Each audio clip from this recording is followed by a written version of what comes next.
I am निकी और आप देख रहे हैं अपना YouTube channel IQ students point. So guys, हमारा जो नेक्स्ट टॉपिक है वो है आदिकाल की प्रमुख प्रवृत्तियाँ। आदिकाल की प्रमुख प्रवृत्तियों में हम हिंदी का आदिकाल पढ़ेंगे, रासोकाल काव्यधारा जो है, जो हम प्रीवियस क्लासेस में थोड़ा थोड़ा पढ़ रहे हैं वो डीपली पढ़ेंगे। अध्यात्मक काव्यधारा पढ़ेंगे, साथ में आदिकालीन काव्यधारा की प्रमुख प्रवृत्तियाँ पढ़ेंगे। दैट्स इट, ये आपका टॉपिक कंप्लीट हो जाएगा। सो लेट करे बगैर स्टार्ट करते हैं। So let's start. आदिकालीन साहित्य परंपरा सिद्ध साहित्य, नाथ साहित्य, रासो साहित्य की दृष्टि से महत्वपूर्ण काल है। इस काल में इस प्रकार के साहित्य का खूब प्रचार प्रसार किया गया। इस इकाई में धर्म संबंधी काव्य के अंतर्गत नाथ, सिद्ध और जैन साहित्य का विवेचन किया गया है। आचरण कवियों द्वारा रचित रासो काव्य के अंतर्गत उस काल में रासो के नाम से लिखे गए वीर गाथात्मक साहित्य का विवेचन किया गया है। रासो काव्य लेखन उस युग की प्रमुख प्रवृत्ति मानी जाती है। ठीक है, अब रासो काव्य लेखन उस युग की प्रमुख प्रवृत्ति मानी जाती है। दैट्स वाई आपको ये पूरी एक सेपरेटली पढ़ाई जाएगी कि व्हाट इज रासो काव्य।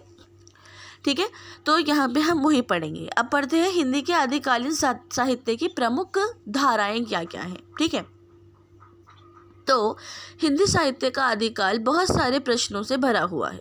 कई प्रश्न जैसे इस काल की अवधि कब तक मानी जाती है, इस काल को कब से गिना जाता है, ये काल कब से शुरू हुआ है, वगैरह वगैरह। सर्वप्रथम संदेह तो यही है कि इस काल की प्रमुख मानी जाने वाली रचनाएं प्रामाणिक भी हैं या नहीं है। सभी रासो ग्रंथों, पृथ्वीराज रासो, बीसल देव रासो, परमाल रासों में घटनाओं, ऐतिहासिक तिथियों, भाषाओं आदि की दृष्टि से संदेह और असंगतियां हैं। रचनाओं की भिन्न भिन्न आकारों की कई प्रतियां मिलती हैं। कौन सी प्रति मूल लेखक की है, इस बात का संदेह है। उपर्युक्त प्रश्न पर एवं संदेहों पर विद्वान में मैतज्ञ नहीं है। मतलब इसका कोई एक पर्टिकुलर, उन्होंने कहा कि आंसर नहीं हम दे सकते हैं कि क्या है, कहाँ से आया, क्या हुआ है। तो इसका जो है हम अभी खोजबीन करके हो सकता है पता लग जाए, बट अभी तक कोई पर्टिकुलर चीज़ पता नहीं लगी है। यदि रासो काव्य में पूर्व रचित अपभ्रंश या प्राकृत भास हिंदी रचनाओं का समावेश भी इसी काल के अंतर्गत कर लिया जाए तो इस काल का आरंभ 7वीं 8वीं शताब्दी से मानना होगा। ये वो समय था जब प्राकृत और अपभ्रंश भाषाएं लोकसभा के बहुत समीप आ गई थी और उनके उन रूपों में साहित्य रचना होने लगी थी। ठीक है, और ये वो वाला काल भी है जिसमें संस्कृत का डेवलपमेंट भी बहुत अच्छे से हो चुका था। सुविधा के लिए इस काल के काव्य ग्रंथों को हम निम्नलिखित वर्गों में बांटते हैं: वीर काव्यधारा, अध्यात्मक काव्यधारा, फुटकर कवियों की रचना, एक्सेट्रा। अब इन तीनों को हम डीपली पढ़ेंगे। वीर काव्यधारा, आज से लगभग एक सहस्त्र वर्ष पूर्व हिंदी में वीर काव्य परंपरा का आविर्भाव हुआ। ऐतिहासिक दृष्टि से वह हिंदू सम्राटों का युग था और उत्तर पश्चिमी सीमा से मुसलमान जातियों के आक्रमण हो रहे थे। राष्ट्रीय चेतना के जागरण और धार्मिक भावना के पुनरुत्थान के लिए इस काल की एक सामयिक आवश्यकता वीर काव्य थी, इसलिए इसके कवियों ने वीर गाथाएं लिखी थी। तो ये वीर काव्य रासो काव्य कहलाए। दो प्रकार के रासो ग्रंथ इस काल में लिखे गए। एक, जैन मतावलंबी धार्मिक वृत्तियों नीतियों का विवेचन करने वाले रास काव्य हैं, जिसका विवेचन जैन काव्यधारा के अंतर्गत किया जाएगा। दूसरे, वीर गाथात्मक साहित्य गुणों से भरपूर रास काव्य हैं। रासो काव्यधारा को समझने के लिए पहले रासो शब्द का अर्थ समझ लेना बहुत ज़्यादा ज़रूरी है। अब आपको यहाँ पर अपने नोट्स में इसको इंक्लूड करना है कि दो तरीके से हमारे रासो काव्यधारा को डिवाइड कर दिया गया है। एक वो जो जैन के उस पर रखा गया है, एक नॉर्मल वाला। अब मतलब निकलता है रासो का। रासो शब्द का संबंध विभिन्न विद्वानों ने रास, रसायन, रहस्य और रासक शब्द से जोड़ा है। वास्तव में रासो का एक अनर्थ जो राजस्थान में प्रयुक्त होती है वह भी ग्रहणीय है। कहा जा सकता है कि रासो काव्य प्रबंध काव्य का वह रूप है जिसमें किसी राजा का दूसरे राजा या सामंत से सकारण युद्ध, नक्श वर्णन और प्रकृति चित्रण का सुंदर समावेश हो। इस वीर काव्य ग्रंथों में निम्नलिखित ग्रंथ दृष्टित हैं। आदिकालीन वीर काव्यधारा के अंतर्गत सर्वप्रथम खुमान रासो नामक काव्य कृति का उल्लेख किया गया है। ठीक है, इसके साथ साथ जी वाली बात की गई कि उस ग्रंथ की जो मूल प्रति उपलब्ध हुई है उसमें चित्तौड़ के द्वितीय खुमान के युद्धों का वर्णन भी किया गया है, जिसका समय 870 और 900 के आसपास का माना जाता है। हिंदी वीर काव्य में दूसरा उल्लेखनीय नाम है बीसल देव रासो का। ये काव्य नरपति नालय नामक कवि द्वारा रचा गया था। मतलब है इस काव्य का कार्य विषय बीसल देव का विवाह और उसकी उड़ीसा यात्रा है। बीसल देव अजमेर के प्रसिद्ध चौहान राजा थे। उन्हीं के जीवन संबंधी लगभग 2000 पद 4 खंडों में वर्णित किए गए थे। पहले खंड में मालवा नरेश भोज की पुत्री राजमती से सांबर नरेश बीसल देव का विवाह वर्णित है। दूसरे खंड में बीसल देव का राजमती से रूटकर उड़ीसा जाने के बारे में बताया गया है। तीसरे खंड में राजमती का विरह वर्णन और बीसल देव का वापस अजमेर लौटना, और चौथे खंड में भोज द्वारा अपनी पुत्री अपने घर लिवा जाने के बाद बीसल देव द्वारा चित्तौड़ जाकर राजमती को साथ लाने का वर्णन किया गया है। बीसल देव रासो की प्राथमिकता तो संदिग्ध है, परंतु इसकी भाषा का रूप शुद्ध साहित्य नहीं बल्कि राजस्थानी डिंगल ही है। गाने की भाषा होने के कारण इसमें रूप परिवर्तन मिलना स्वाभाविक ही माना जाता है। वीरगाथा काल के अंतर्गत सबसे महान उपलब्धि पृथ्वीराज रासो है। ये हिंदी साहित्य का प्रतिनिधित्व महाकाव्य है। इसकी रचयिता महाकवि चंद्रवरदाई थे। ये एक बृहद प्रबंध काव्य है और इसमें वीर भावों को बहुत बड़े सुंदर और अच्छे तरीके से दिखाया गया है, लेकिन इसमें जातीय भावनाओं का वैसा वर्णन नहीं मिलता जैसा रामायण महाभारत महाकाव्यों में मिलता है। इस महाकाव्य में कल्पना की उड़ान कथा वस्तु में अग्निकुल के राजपूतों की उत्पत्ति से लेकर मोहम्मद गोरे द्वारा पृथ्वीराज के पकड़े जाने तक का समग्र जीवन और ऐतिहासिक घटनाओं को दिखाया गया है। ठीक है। पृथ्वीराज रासो को लेकर विद्वान में पर्याप्त मतभेद मिलता है। रामचंद्र शुक्ल ने तो यहाँ तक कह दिया कि इसके अतिरिक्त और कोई कहने की जगह नहीं कि वह पूरा ग्रंथ वास्तव में जाती है। दूसरी ओर इस ग्रंथ को प्रमाणिक सिद्ध करने के लिए भी अनेक मत प्रस्तुत किए गए हैं, किंतु रासो की साहित्यिक गरिमा को सबने मुक्त कंठ से स्वीकार किया है। जिस प्रकार से चंद्रवरदाई ने महाराजा पृथ्वीराज का गुणगान पृथ्वीराज रासो में किया है, उसी तरीके से भट्ट केदार नामक कवि ने कन्नौज में शासक जयचंद का कीर्तिमान किया है। केदार ने जयचंद्र प्रकाश नामक महाकाव्य की रचना की थी, जो वीर काव्य की परंपरा के अंतर्गत ही उल्लेखनीय होता है। भट्ट केदार के साथ ही मधुकार कवि का नाम भी लिया जा सकता है, जिन्होंने जयमयंक जयचंद्रिका नामक एक विशाल ग्रंथ की रचना की थी। 1454 में श्रीधर नामक कवि ने रणमलछंद नाम की एक काव्य की रचना की थी, जिसका इसी परंपरा के उल्लेख इसके अंदर ही मतलब किया जाता है। इस काव्य में ईडर के राठौर रटमल और विजय गाथा के वर्णन मिलते हैं। राजा रटमल ने पाटन के सूबेदार जफर खां से युद्ध करके उसे पराजित किया था, जिसका वर्णन श्रीधर ने इस ग्रंथ में किया है। ठीक है। अब आता है अध्यात्मक काव्यधारा, हमारी वो वीर काव्यधारा कंप्लीट हो गई है। आदिकाल में वैदिक संस्कृति का विघटन और पौराणिक और सांस्कृतिक चेतना का विकास देखने को मिलता है। बल्कि यह भी कहा जा सकता है कि दोनों अपने स्वतंत्र एवं सांप्रदायिक रूप से खोकर एक सामान्य भक्ति मार्गी आंदोलन में रूपांतरित हो गए हैं। मध्यकाल में कई सुधारवादी चक्र गतिशील रहे हैं। प्रथम चक्र है शंकराचार्य द्वारा प्रवर्तित सुधारवाद और राजपूरी पुनर्जागरण। दूसरे व्रजयानी सुधारवाद और पालों का सांस्कृतिक अभियान। तीसरा रामानंद सुधारवाद और पठान मुगल संस्कृति। इन चक्रों में भारतीय संस्कृति का अनुरूप नव निर्माण और विकास ही दिखाई देता है। ठीक है। अब इन्होंने क्या करा है, परिवर्तित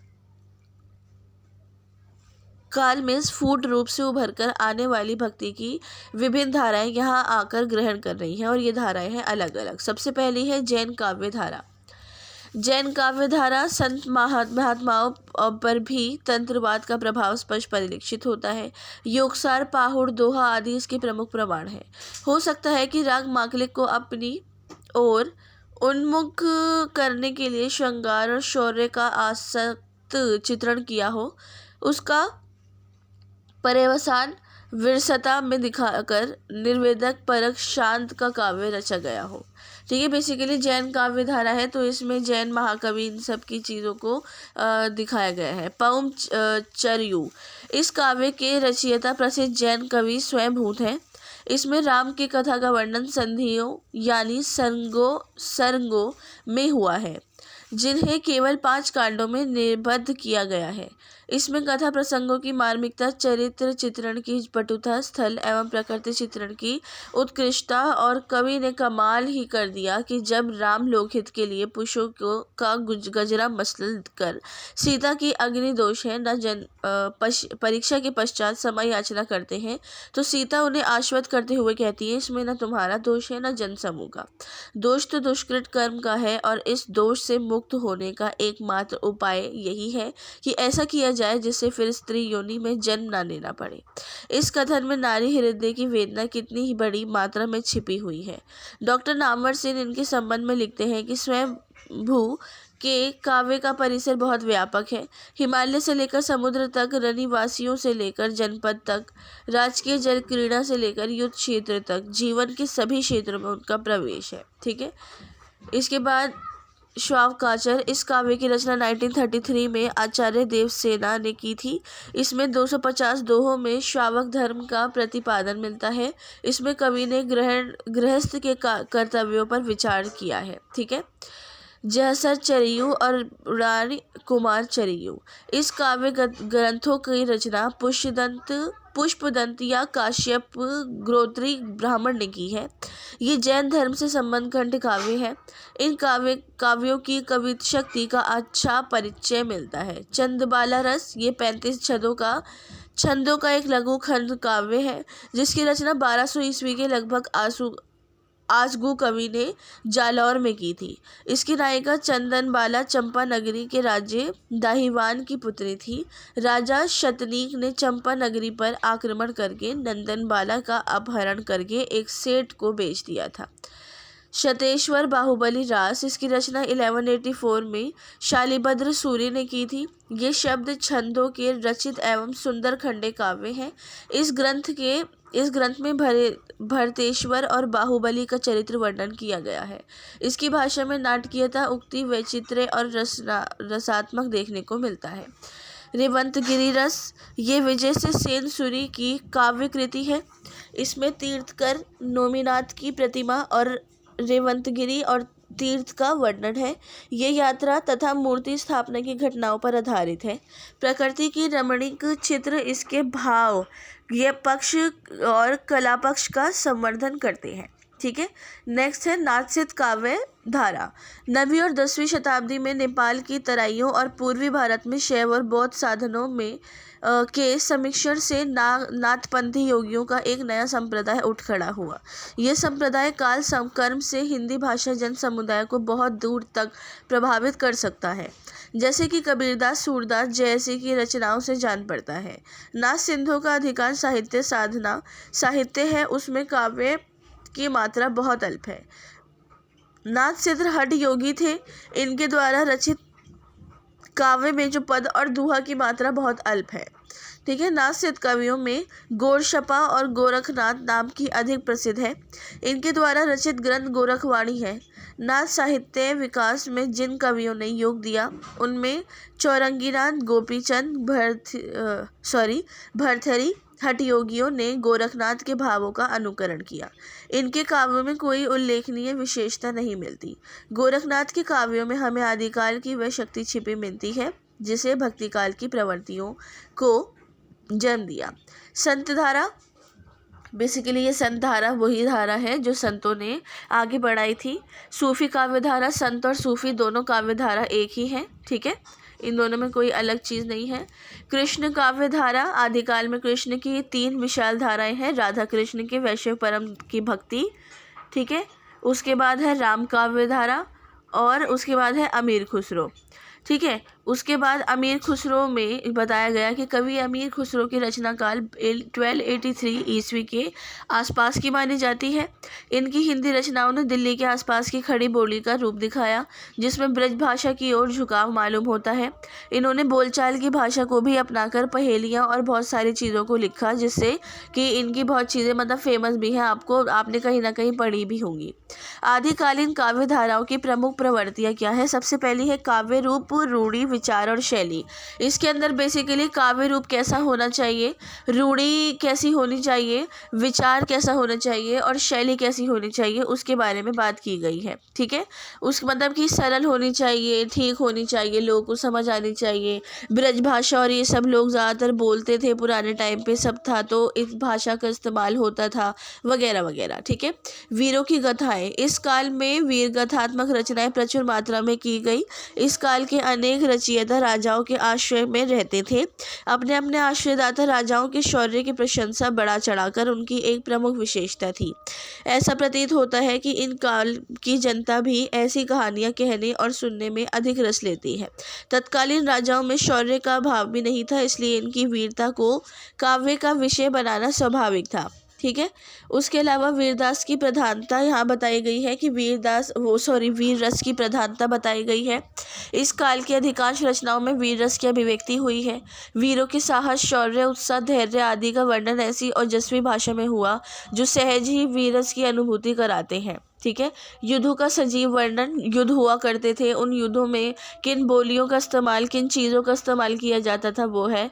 श्रृंगार रस वर्णन, श्रृंगार किया जाता था। आप जानते हैं पुरुष और महिलाएं दोनों श्रृंगार करती थी पुराने वक्त में भी और वैसे भी, तो उस चीज़ को यहाँ पर डिफाइन किया गया है। प्रकृति चित्रण दिखाया गया है कि किस तरीके से प्रकृति को इंक्लूड किया जाता था हर चीज़ के अंदर। आश्चर्यदाता राजाओं की प्रशंसा और राष्ट्रीयता का अभाव। ठीक है, इस काल में कवियों की वाणी अपने आश्चर्यदाताओं के अतिशयोक्तिपूर्ण वर्णन में भी लगी रही। इन लोगों ने देश की स्थिति और भविष्य की ओर बिल्कुल ध्यान नहीं दिया, जिसकी वजह से उन्हें काव्य में राष्ट्रीयता का पूर्ण अभाव रहा है। ठीक है, नेक्स्ट है जनजीवन से संपर्क का अभाव। जनजीवन, नॉर्मल लाइफ से अच्छा कम्युनिकेशन इनको मिल पा रहा था। नेक्स्ट है ऐतिहासिक असंगतियाँ। हिस्टोरिकल चीज़ें जो हैं वो एक तो बनती जा रही थी और पता लगती जा रही थी। अतिशयोक्तिपूर्ण वर्णन। इस काल की रचनाओं में कवियों ने हर बात बड़ा चढ़ाकर कर रखी है, जिससे उनके वर्णन अतिशयोक्तिपूर्ण हो गए हैं। चंद्रवरदाई ने पृथ्वीराज के जन्म का अतिशयोक्तिपूर्ण वर्णन करते हुए लिखा कि जिस दिन पृथ्वीराज का जन्म हुआ उस दिन कन्नौज पर बिजली गिर गई, दिल्ली दहल गई, शेषनाग भी कुलमुला उठा। साधारण सामंतों के साधारण कामों को इस तरह की अलौकिक रंगत देना ही इस युग के सभी काव्य की सामान्य विशेषता है। प्रशंसा की धुन में कवियों ने आश्चर्यदाता का विशेषता सहारा लिया है। रासो ग्रंथों की प्रचुरता। रासों के बारे में बताया गया है। भाषा बताई गई है कि कौन कौन सी भाषा, अपभ्रंश है, डिंगल है, खड़ी बोली है, मैथिली है, इनका इस्तेमाल किया गया है। काव्य विधा, अलग अलग तरीके के पदों का, काव्यों का इस्तेमाल किया गया है। छंदों का इस्तेमाल किया गया है। अलंकार यूज़ की गई है। ठीक है, कॉन्क्लूजन आपको कैसे लिखना है, अपने आंसर की दो लाइनें उठाकर आपको कॉन्क्लूजन में इंक्लूड करनी है, बाकी अपना पर्सपेक्टिव देना है। आज की क्लास के रिगार्डिंग आपको कोई डाउट हो या कोई क्वेश्चन या सजेशन तो आप मुझसे कमेंट बॉक्स या टेलीग्राम चैनल पे बोल सकते हैं। नेक्स्ट क्लास में हम अपना हिंदी साहित्य का इतिहास का भक्ति काल पढ़ेंगे। ठीक है स्टूडेंट, भक्ति काल को हम अच्छे से डीपली समझेंगे और अपने सारे डाउट्स को क्लियर करेंगे। So thanks for the watching and best of luck all.